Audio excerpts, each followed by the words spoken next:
Hey guys, happy Thanksgiving. Hope everybody had a good break and got full of turkey and booze and has shaken off the hangover since. I'm going to continue on with our game plans, whether anybody's watching them or not. I noticed the views have fell off, but this helps me think through the process of what we need to focus on in all the different areas this year, what I want to focus on in all the different areas this year.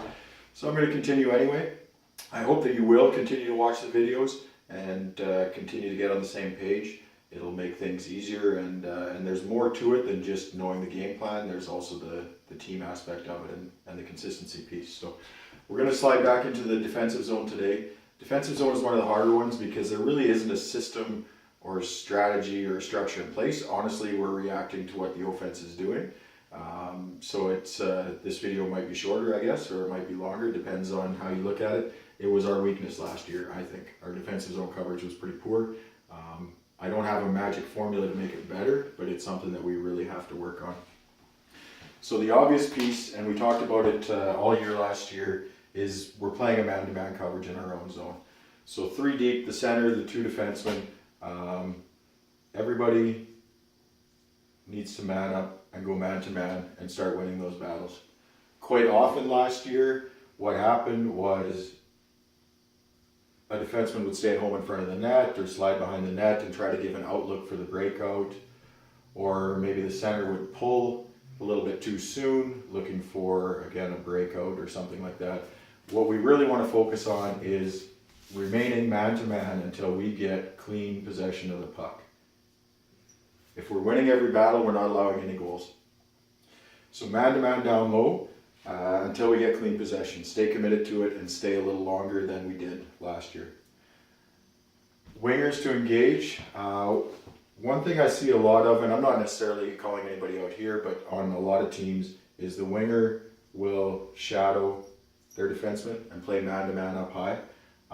You're really not doing any good to the rest of the play if you're just shadowing this guy. You might be taking him out of the play, but you're not limiting anybody's options and you're not helping the play. So I want to see the wingers engage a little bit further down. So if your defenseman's up here, I want to see you slide down here, cast a larger shadow, so you're still covering this guy, even when you slide down and engage. Because the closer you get to the puck, the more area you're actually covering behind you. It's the same as the goalie coming out to challenge a player, right? So I want to engage a little bit lower. Now ultimately this is your man up high. So don't get so far away that you can't get back there when the puck comes. It's still your job to cut off the shots to the net. So don't get so far away that you can't get back into the play, but don't shadow this guy either. Don't try and stick to him. And that's not necessarily us. I think we did an okay job of this, but a lot of teams make that mistake, and I want to focus on that. Wrapping the puck. This, you'll know, was one of my pet peeves last year. I got frustrated with it a lot of times. What I saw a lot of times is we would get in trouble back here and we would wrap the puck from the far corner in our own zone. This does nothing for us. By the time you wrap that puck, it takes so much longer to get there. Our winger is probably out of position and going to take longer to get there than the defenseman. So the defenseman's going to get there ahead of our winger most of the time. Even if our winger does get there ahead of the defenseman, this guy's still got a beat on him and can take away his time and space and cut it off. Very seldom do we ever exit the zone on a long wrap from the far corner. If you do it, it's got to be ripped hard enough that this guy can't get there, because he's the most likely guy to get it, the opposing defenseman. So I do not want to see wraps from the far side of the boards. From here, angle up, don't wrap here, take a few steps, get to here, and angle it up to your winger. Okay? So I want to eliminate that habit of making the long wraps around the boards. And if you're in trouble, going up the boards is your second option. Your first option should be back to here. This is your safe zone.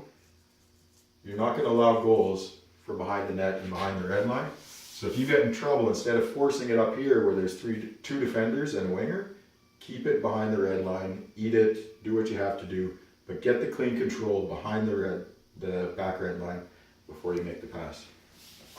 Okay? So let's not wrap the puck as often. First forward back, go deep. This, again, on the back check, when everybody's coming back, what often happens is our defensemen come all the way back. They've got forwards forechecking them. wingers come back and pick up their defenseman. And if the center's late coming back, we end up 3-on-2 down low. Okay, so the first man back, whether you're a winger or the center, I don't care. First man back, do not peel off and cover the blue line. If you're the first man back, it's your job to get down low and go man to man. And stay man to man until your center gets all the way back, because he's not going to peel off either. He's going to come back. But when he gets back and you're 4-on-3, now you can peel off and cover this guy. It's more important that we have the man in front of the net covered on the way back than that we peel off and have the high guy covered. So I don't want any wingers cheating and saving a few steps and peeling off early. I want you all the way back and then stay there until the center comes back. Okay, so fairly simple. I say we played this way all year last year. The only difference is bring the forwards down a little bit more. And ultimately, this is your man-up battle. This is your man-to-man, one-to-one.